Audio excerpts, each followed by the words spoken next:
It was supposed to be another forgettable Tuesday, just groceries and the same old routine. But as I stepped out of my house, the morning air hit different, like the universe was tuning up for a show I wasn't ready for.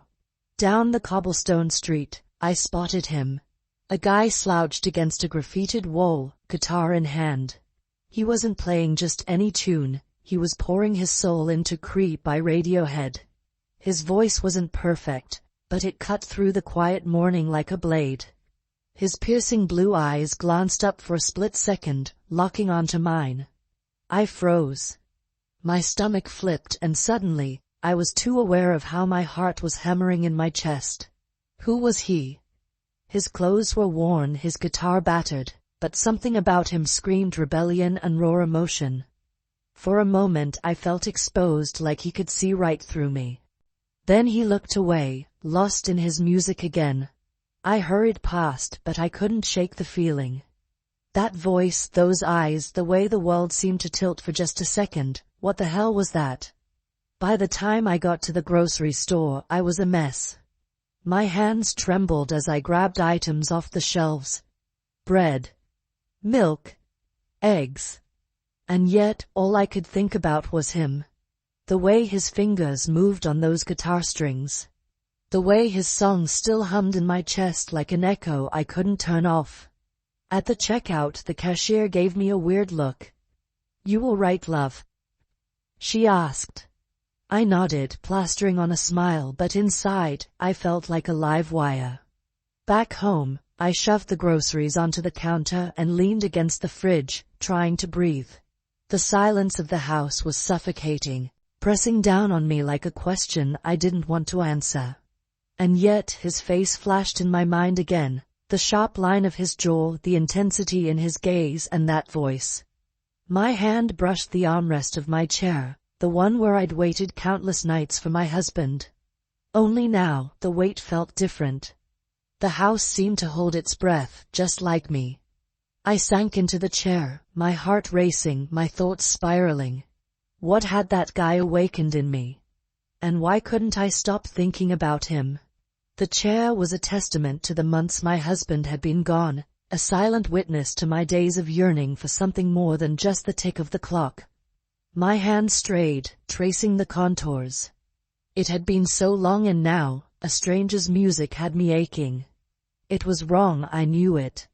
A woman my age, with a husband and a life, should not be fantasizing about a young vagabond with a guitar.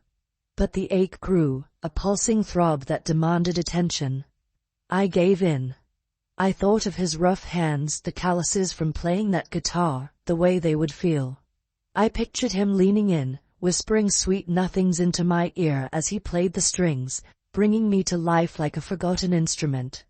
For a moment I wasn't Darcy, the 64-year-old woman with a life that felt more like a routine than a romance. I felt vibrant, desired.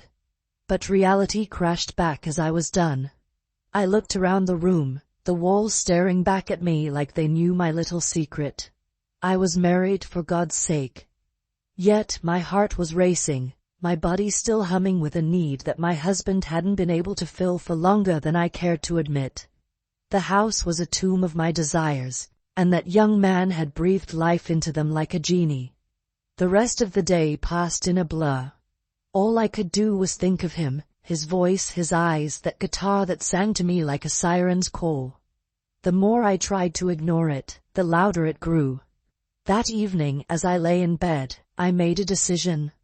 I would find him again. I needed to see him, to hear him. Maybe even talk to him. Just to find out why he had this hold over me. And maybe, just maybe, to see if he could give me what I'd been craving for so long. The next day dawned with a sense of anticipation. I dressed with more care than usual, a blush coloring my cheeks. As I stepped out of the house, I couldn't help but glance down the street, hope and nerves dueling inside me.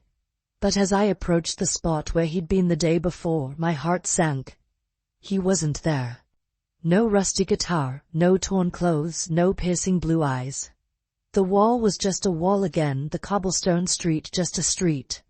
The realization hit me like a cold slap in the face. What if I'd imagined it all? What if he was just a figment of my desperate imagination? I walked on, my steps heavier than the day before.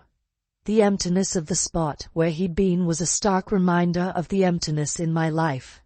I felt foolish, my mind replaying the way I'd been lost in thought, my hand wandering, his music echoing in my ears. I felt hopeless and went back home. The house felt even more stifling now. I needed to hear a voice that wasn't my own, so I dialed my husband's number, hoping the satellite connection would hold long enough for a conversation. He picked up after the third ring, the line crackling with static. "Darcy." His voice was a distant whisper, the ocean in the background like a lullaby to my lonely heart. "Matthew, it's me," I said, trying to keep the tremor out of my voice. I could almost feel his presence, but it was like trying to hold on to a ghost. "How's the weather in Swansea?" he asked, his tone forcefully cheerful. I wanted to tell him how empty the bed felt, but instead I played along. "Same old, love. Rainy and cold. How's it out there?" "Hot as usual, but the sea's been a bit choppy. We just left Florida, and we've got another 30 to 40 days until we hit the docks again. The ship's holding up well, though, 30 to 40 days. It felt like a lifetime. I swallowed the lump in my throat. "Matthew, I've been thinking. You've been at sea for so long. Isn't it time you retire? I miss you so much." The line went quiet for a moment. I pictured him leaning against the ship's railing, the wind playing with his salt and pepper hair. "I know, love, but we've still got bills to pay. And besides, what would I do with all that time?" I didn't have an answer. Our life had become a dance of his absences and my waiting. But now, with the memory of the street musician's voice still resonating in my core, I knew I couldn't bear the thought of another endless stretch of nights in an empty bed. "I'll think about it, Darcy. I promise." His voice was soothing, but it didn't fill the void. He had to come home. I needed him too, or maybe I needed something else entirely. I hung up, the silence in the house swelling around me. The clock on the wall ticked away, counting down the seconds until I'd see him again. But what would those days bring? More of the same? More longing and frustration? The thought of the young man crept back in. His eyes had held a promise of something more, something wild and untamed. I felt a stirring in my belly, a dangerous thrill that scared and excited me all at once. Maybe it was time to shake things up, to break out of the routine that had become my cage. The next morning, I returned to the spot where I'd first heard him play.